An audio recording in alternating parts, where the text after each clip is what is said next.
on part à la montagne à présent avec des précautions à prendre quand on pratique la rando. Quand on n'est pas forcément habitué, on peut faire des erreurs de débutant, mais qui peuvent avoir de graves conséquences. Jean-Jacques Herry nous donne donc quelques conseils pour éviter les moindres risques. La première chose à faire avant de partir en montagne, c'est de jeter un œil aux prévisions météo. Pourtant, certains marcheurs se laissent parfois surprendre par le mauvais temps. Le cas de figure le plus fréquent, c'est le manque flagrant de préparation.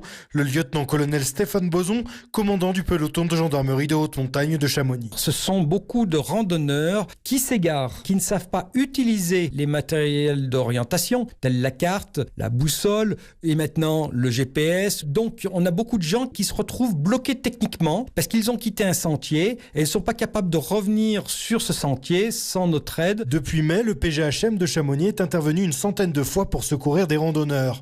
Pourtant, lorsque l'on interroge ces derniers, tous se disent d'abord conscients des risques.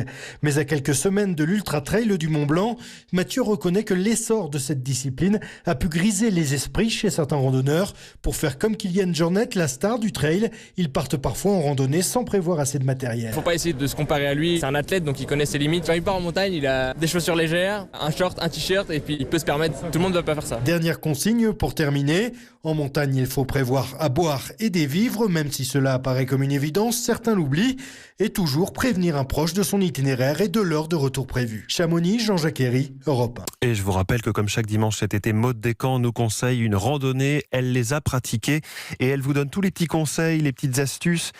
Aujourd'hui, c'est le GR20 en Corse, le mythique GR20 en Corse, c'est donc à 7h45.